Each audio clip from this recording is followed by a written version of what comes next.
Greetings everyone, and welcome to my YouTube channel. I'm your host Captain Rye, and today's YouTube video comes to us from Derp Amber. And Derp is in the Tier 8 German battleship, the Mighty Bismarck.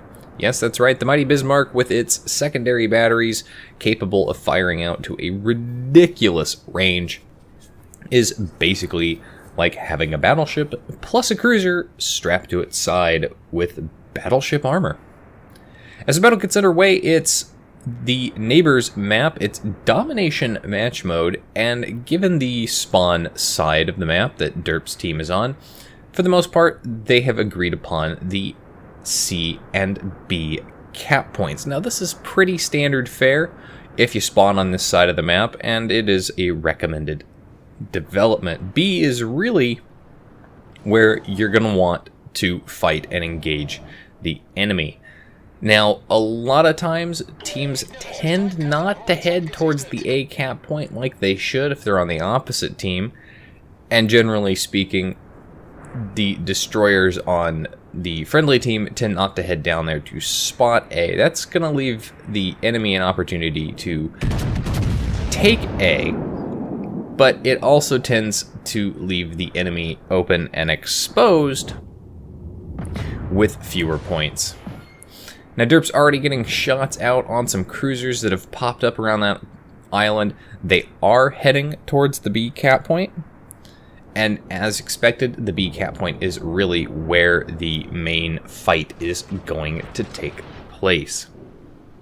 Now, this cruiser is being kind of gutsy. He's giving broadside to not just Derp, but pretty much everybody else that's down this direction, as he tries to make a break for the cover of Smokescreen and the island itself. Does manage to get away with it. Derp only manages to connect with him a few times for some over-penetrations. Now, let's take a look at the map situation going on here. The vast majority of Derp's team is headed to C. And at this point, everybody has effectively abandoned the destroyers and the one cruiser that's down at B and contesting. You'll notice that the enemy team is in the process of capping A, and again, that's pretty standard. So, because they're so high up in that process of capping A, and because they're effectively able to contest the cap at C and B, that's going to give them an early points advantage. However, they did just lose a ship, so that's going to cost them a little bit, and they really are going to need the A cap point if they want to stay in this game, if they want to get those points rolling up again. I have seen games in the past where the enemy team has been unable to capture a point and unable to kill an enemy ship, while simultaneously losing 3 or 4 of theirs and losing the match within 5 minutes. For the simplest reason that they've run out of points. Derp has got himself a friendly destroyer smokescreen in which to hide, and this is going to prove to be an advantage for him. He gets shots out at the Fuso and double citadels that Fuso, puts a major hurt on him.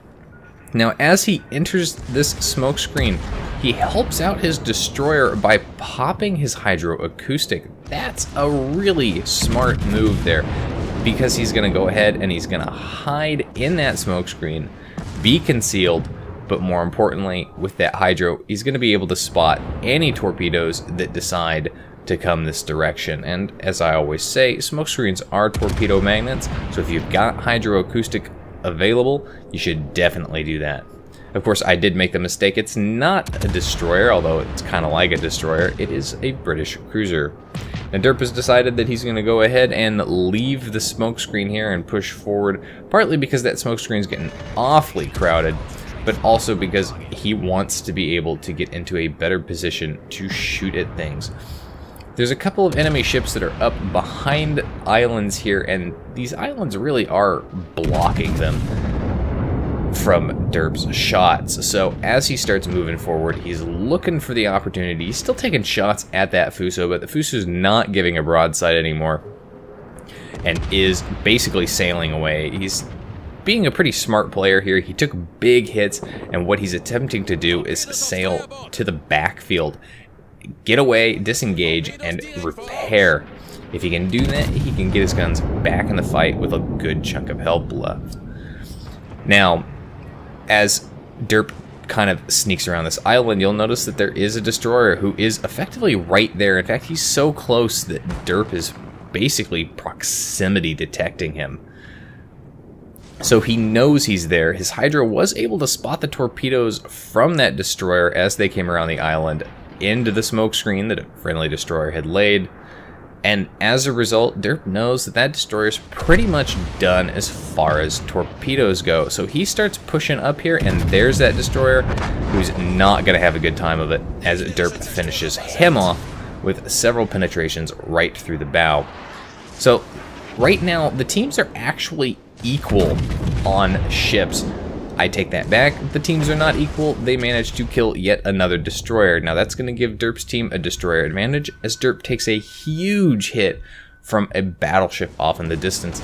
He's got himself into a very, very bad situation where he's got multiple ships shooting at him. He's overextended and a little bit too far forward. If you're going to go in a battleship and you're going to push around a corner to deal with a destroyer threat, you got to think about that. What's up there, what's past the destroyer, and is your team going to push up and support you? And the answer in this case is no. His team didn't push up and support him. So he's turned away. He's starting to steam the opposite direction.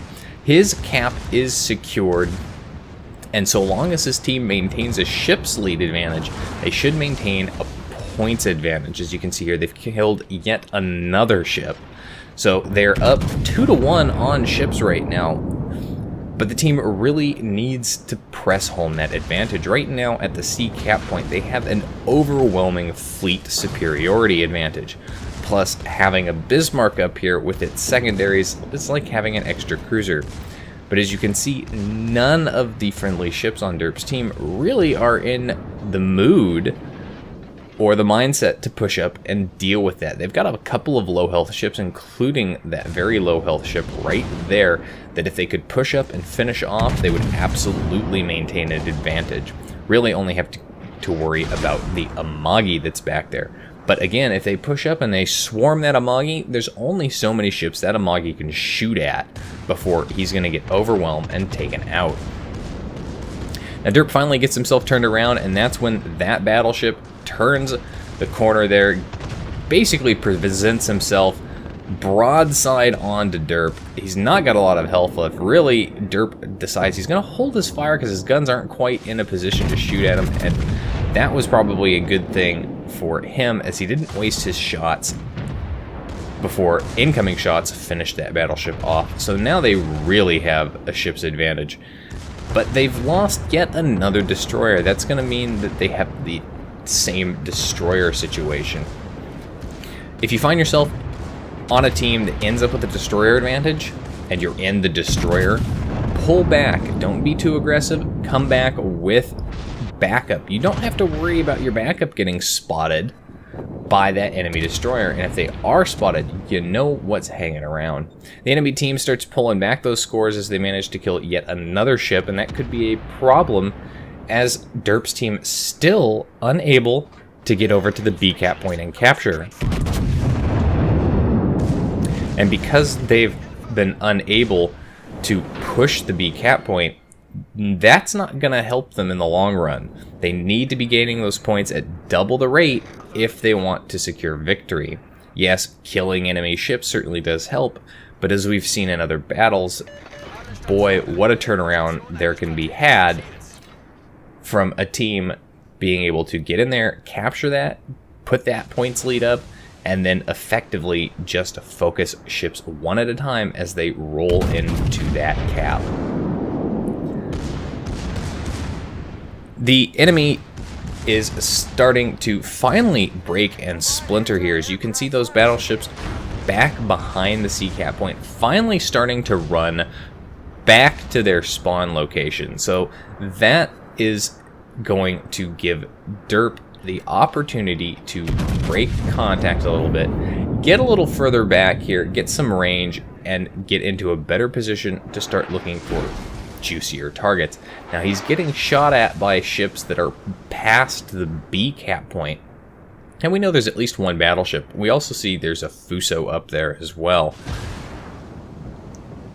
There's still a destroyer in the game, and Derp has to be careful of where that destroyer is. He pops his catapult aircraft here to get spotting up. It's going to help him out just that little bit to see what he can see. Unlike Hydro, that aircraft is going to fly further away from the ship, and if an enemy ship, especially one outside of the smoke screen, has his anti-aircraft on, he's going to be able to spot that guy through the AA fire.